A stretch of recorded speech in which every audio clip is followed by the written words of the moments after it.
Vayetzei Yaakov מבאר שבע וילך חרנה. And Jacob escaped from Be'er Sheva and went towards Haran. Jacob fled. Jacob fled because his brother wanted to kill him. And so Jacob was given the instructions by his mother and his father and told to go towards Padan Aram, towards Lavan, towards his mother's brother, his uncle, Laban. He was running alone. Night descends upon him and he finds himself sleeping in the middle of a field. Vayivga b'makom vayalen sham kiva hashemesh, and he lay down. Vayetzei, the word to leave. Yitziat Mitzrayim, when we hear in the Torah to leave Egypt, the word Vayetzei, Yitziat means to be in Exodus, to walk away, to run. As Jacob ran, the tradition says that he went towards Haran, and there's a rabbinic clause that says Haran, Harono shel olam. He went from the safety and security of his home towards the anger of the world. The word Haran, which is the name of the place, is playfully misread as Haron Af, meaning rage. Jacob left security, home, safety, warmth, and was going towards a very dark and painful world. But in honor of the ceasefire that is now holding for one day and for the blessing of having 13 of our hostages brought back. The last 4 times that I've spoken at Romu, I've gone basically from a place of Be'er Sheva towards Haran myself. And rest assured, and I'll be honest with all of you here in this community, anyone online, whoever is going to watch me speak, I haven't really begun to express how angry I am, how disappointed I am, how disillusioned I am, how much I see is happening in the progressive world that I lived in for so many years, and how dangerous it is and what it portends for the future of North American Jewish life and the future of Jewish life outside of Israel. But tonight, I want to talk about light. Tonight, I want to talk a little bit about this amazing dream, because Jacob, of course, is terrified. And he lays down in the middle of a field, puts a rock underneath his head and calls it a pillow, and then has a dream. He places that makeshift pillow and sleeps and dreams of a ladder reaching up towards heaven. Angels are ascending and descending upon it. V'nei sulam mutzav arza v'rosho magia shemaima v'nei malach Elohim olim v'yordim bo. At the top of this ladder, he finds Adonai. God is standing there, Nitzav alav, standing above him. And God reaffirms the promise of land and blessings to Jacob. What does the sulam, the ladder, mean in Jacob's dream?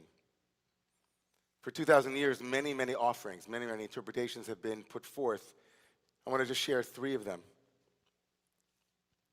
The first interpretation is, according to the sages, that the sulam was the stairway leading from the temple altar up to God. It was a stairway to heaven. It was a conduit that moved from the altar where things were offered directly into the presence of God. And this sulam then represents the bridge between human agency and divine grace. The second image offered by the rabbis is connected to the word sulam itself, which means ladder or ramp, and its numerical value is the same as the word Sinai. Sulam, or ladder, is the same numerical value to the rabbis as Sinai, and that numerical equivalence is also a meaning equivalence. The ladder is Sinai. Jacob has a vision of Sinai, and with its concomitant image of wisdom, of revelation, of knowing something he did not know before. And the third interpretation the one repeated in at least 4 different midrashim in the earlier part of Jewish history, is that what he saw on the Sulam was not revelation, nor was it the gateway between the altar and human agency and divine grace, but Jewish history itself. And that the Sulam represents the temporal dimension of Jewish history. And that the angels going up and down are all of the different kingdoms and magisteriums and lands in which worlds ascended and then were brought low. Babylonia, Madai, Greece. Jacob was shown a window into the future of the Jewish people and our own struggle in those lands. I love all of those. Chose those 3 on purpose. They speak to me at this moment, and they intersect with where we are this Shabbat. Human agency and divine grace. If there ever was a moment in Jewish history where we saw human agency being met with divine grace, it's the last couple of weeks where these 13 miraculous, right, and now, God willing, many more, these hostages are being brought back because of the tireless work of the Jewish community, the tireless work of diplomats, the tireless work on the ground to try to make sure that this could happen. And in some way, the Sulam here represents the advocacy work that all of us are doing and engaging in. Moving from the altar into divine presence means that we have seen heroes and heroines. We've seen people rising up in the most incredibly difficult circumstances to show up, to bring their offerings, whether it's in the middle of, right here in New York City, or whether it's in Tel Aviv or Jerusalem, people showing up all the time, bringing what they have and making a difference. V'nei sulam mutzav arza. Here is this ramp between our offerings and divine grace. We have witnessed incredible light from this community and other communities. We've also seen a revelation. I know that many of you know that the number 49 in our tradition is a very significant number. Between Passover and Shavuot, between the holiday of freedom and the holiday of Torah, there are 49 days. And today was the 49th day since 7th week, since October 7th. And Dafka today, we saw a moment of Sinai. Specifically today, on this day, we saw the profound revelation that these chatufim, these hostages, were well and they were at least physically unharmed. But I think more deeply over the last 7 weeks, we've learned a lot of different Torah, haven't we? There's a lot of Torah that's been revealed to us that we might not have known. The Torah of the continued presence of anti-Semitism, the Torah of unity amongst the Jewish people, the Torah of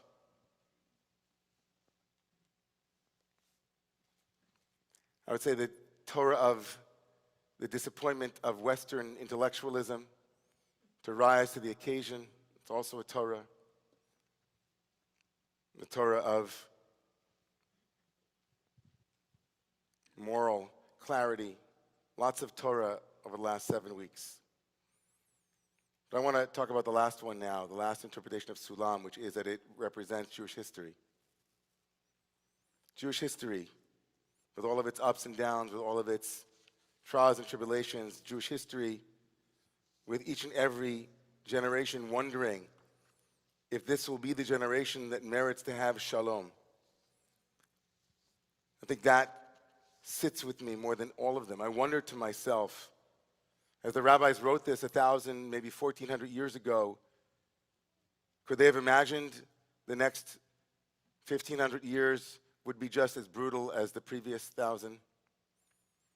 Could they have imagined that no matter where we went, we would be rising and falling? What's the depressing, futuristic, deterministic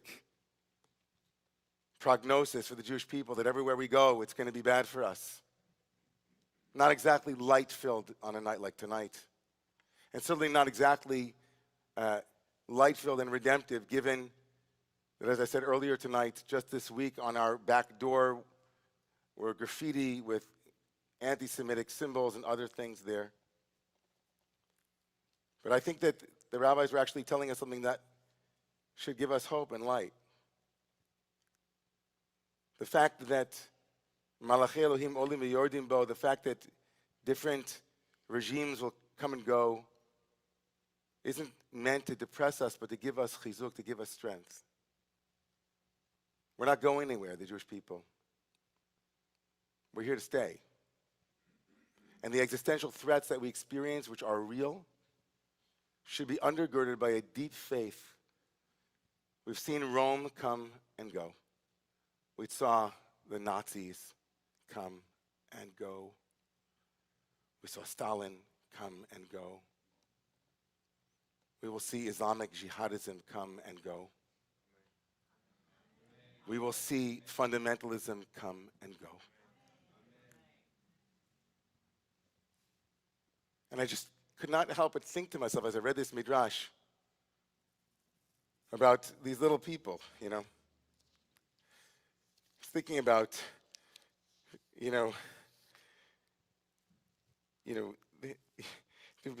Amelia Aloni. People have read about Amelia Aloni. She turned 5, I think, yesterday or today. Danielle Aloni and her daughter Amelia. She was thinking about her dreams and about her sulamot, or the different, like if she had a dream, could she even imagine dreaming? God should bless her not to have nightmares. But if she had a sulam, and if she had seen in an image, God showed her, like, Hamas will come and go. She certainly. But we would say it to the parents, we would say it to the grandparents, and they would say too, we're not going anywhere. And it's not just the Jewish people, but the values of our people. The values of our people and the values that are at stake at this moment here, in this war literally between the West and a world of extremist thinking, ideologies of hatred that are not appeased at any moment and can't be appeased. But what we say to these children, 49 days.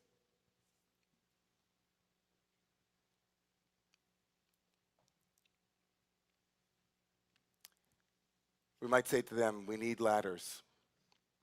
To remember that ladders lead from earth up to heaven and from heaven down to earth. And even though the vision is a vision of a Jewish people that will be encircled, a Jewish people that will be embattled, a Jewish people that will be double-standarded, a Jewish people that will have to live with the undercurrents of hatred and symbols of hatred. That just like that door was covered over, the Jewish people covered over, we move forward. There will always be this light of hope within the Jewish people. We'd say to her that just as we leap to reach the bottom rung of the heavenly ladder, God also lowers the ladder to meet our outstretched arms, because we continue to seek that peace, to seek that divine one above.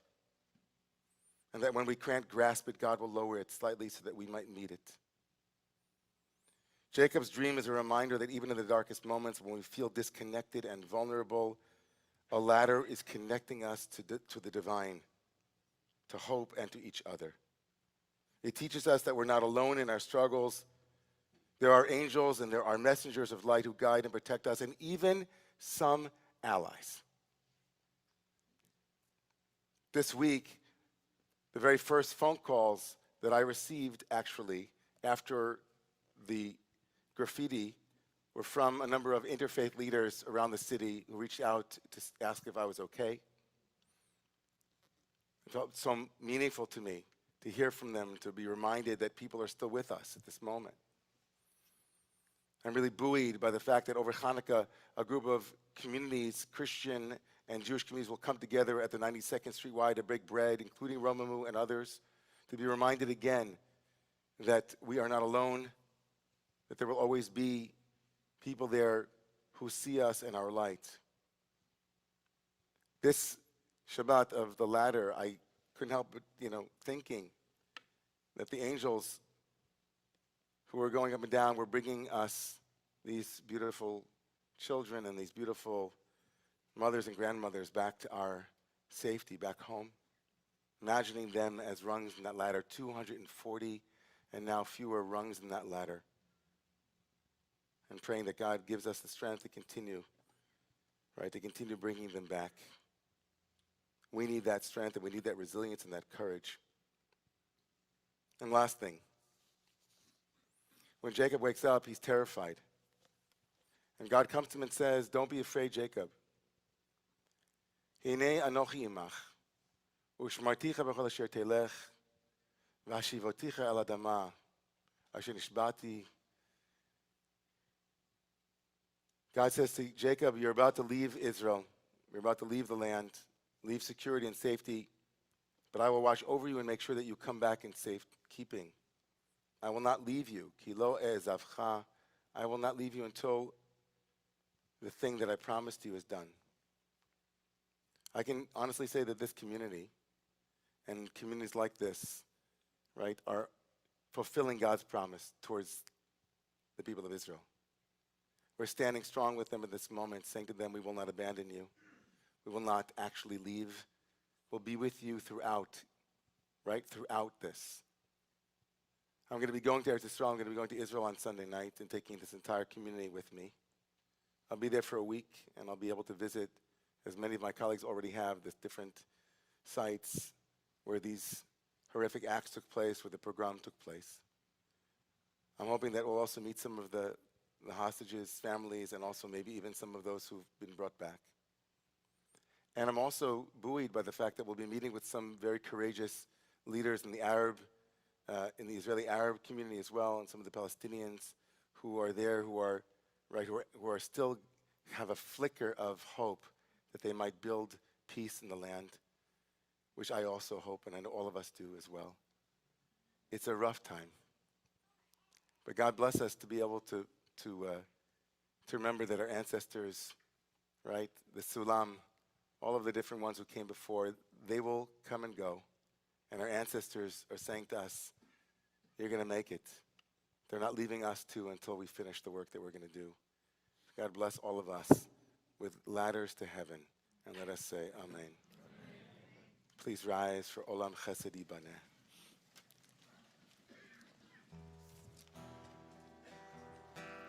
Olam Chesed Yibaneh.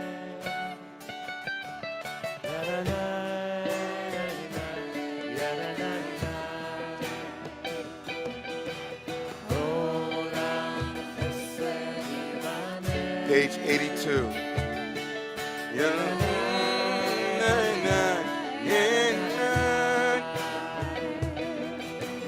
Olam Chesed Yibaneh.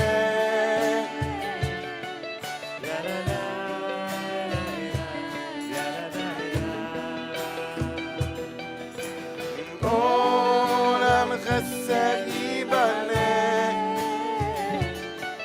Yadalai,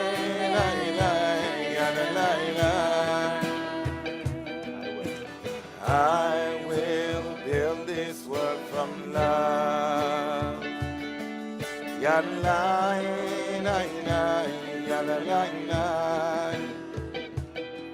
and you must build this world from love.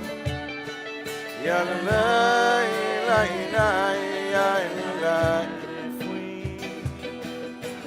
if we build this world from love,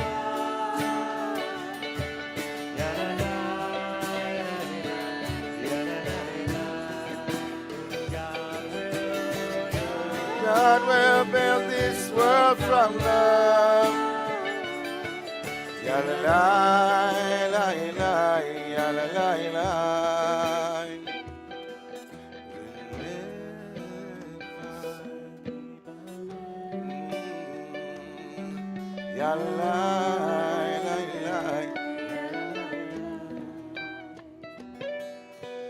Olam Chesed Yibaneh.